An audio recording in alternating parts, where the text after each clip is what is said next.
Vishnumaya astrological സർവീസസിലേക്ക് സ്വാഗതം. ഇന്ന് പറയുന്നത് ആയില്യം നക്ഷത്രത്തിൻ്റെ സാമാന്യ വിഷുഫലമാണ്. ആയില്യം നക്ഷത്രക്കാർക്ക് ഈ വർഷം ഗുണദോഷ സമ്മിശ്രമാണെങ്കിലും ഗുണങ്ങളാണ് കൂടുതൽ വരുന്നത്.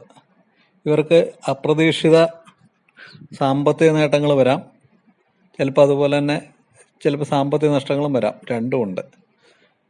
പുതിയ ജോലിക്ക് ശ്രമിക്കുന്നവർക്ക് പുതിയ ജോലിയൊക്കെ ലഭിക്കാൻ സാധ്യതയുണ്ട്. അതുപോലെ തന്നെ കുട്ടികൾക്കൊക്കെ പഠനത്തിലൊരു മികവ്, അലസതയും അശ്രദ്ധയൊക്കെ മാറിയിട്ട് കുട്ടികൾക്ക് കുറച്ചുകൂടി ശ്രദ്ധയോടെ പഠിക്കാനുള്ള ഒരു മാനസിക സ്ഥിതി വരും. അതുപോലെ തന്നെ ഈ IELTS പഠിക്കുന്നവർക്ക് അവർക്കൊക്കെ ഈ IELTS വളരെ ഒന്ന് ശ്രമിച്ചാൽ അതൊക്കെ പാസ്സാവാനായിട്ട് ഒരവസരമുണ്ട്. മൊത്തത്തിൽ സാമ്പത്തിക നേട്ടം ഉണ്ടാകാവുന്ന ഒരു വർഷമാണിത്. അതുപോലെ തന്നെ പുതിയതായിട്ട് ഗൃഹനിർമ്മാണത്തിന് ആഗ്രഹിക്കുന്നവർക്ക് നൂതന ഗൃഹനിർമ്മാണം, വാഹനം വാങ്ങാൻ ഉദ്ദേശിക്കുന്നവർക്ക് വാഹനം വാങ്ങാനുള്ള അവസരമുണ്ട്. പക്ഷേ വാഹനം വാങ്ങുന്നവർ ശ്രദ്ധിക്കുക, ഇതിൽ അപകടം വരാതെ, അതായത് ഡ്രൈവിംഗ് ഒക്കെ ചെയ്യുമ്പോൾ വളരെ ശ്രദ്ധയോടെ കൈകാര്യം ചെയ്യണം. പ്രത്യേകിച്ചും 2 വീലറൊക്കെ ഓടിക്കുന്നവർ ഹെൽമെറ്റൊക്കെ വെച്ച് ഓവർ സ്പീഡൊക്കെ ഒഴിവാക്കി വാഹനങ്ങളിൽ നിന്ന് ചെറിയ ചെറിയ അപകടങ്ങൾ, ഗുരുതരമായ അപകടങ്ങളല്ല, ചെറിയ ചെറിയ അപകടങ്ങൾ വരാനുള്ളൊരു സാധ്യത കൂടി ഇവിടെയുണ്ട്. പിന്നെ മത്സര പരീക്ഷകളിലൊക്കെ പൊതുവെ വിജയം ഉണ്ടാകാം.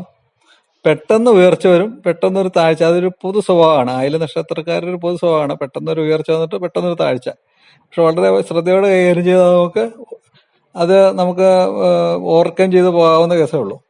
അതുപോലെ ഒന്നിലധികം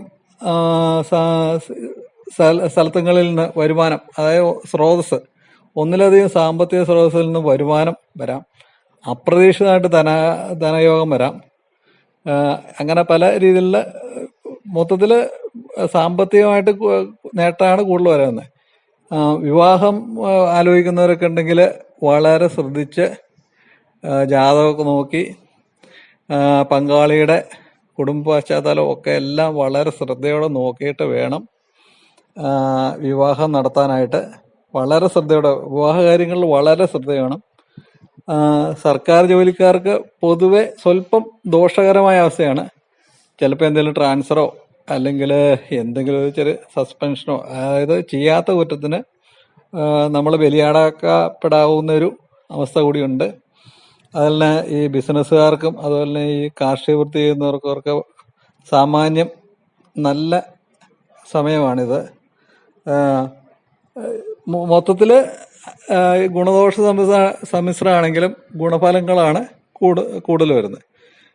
അപ്പോൾ ഈ ദൈവാധീനം വരുത്താനായിട്ട് നമ്മുടെ ഗ്രാമദേവത എന്ന് ഉദ്ദേശിക്കുന്നത് നമ്മുടെ സമീപത്തുള്ള അമ്പലത്തിൽ, അതുപോലെ കുടുംബപര ദേവതകളിൽ അവയ്ക്ക് പ്രീതികരമായ വഴിപാടുകൾ നടത്തുക. പിന്നെ ഗണപതിക്ക് ഒരു കറുകമാല, പക്കപ്പിറന്നാൾ ഒരു കറുകമാലയും, അതുപോലെ തന്നെ സർപ്പത്തിന് 100 പാലും കൊടുക്കുക.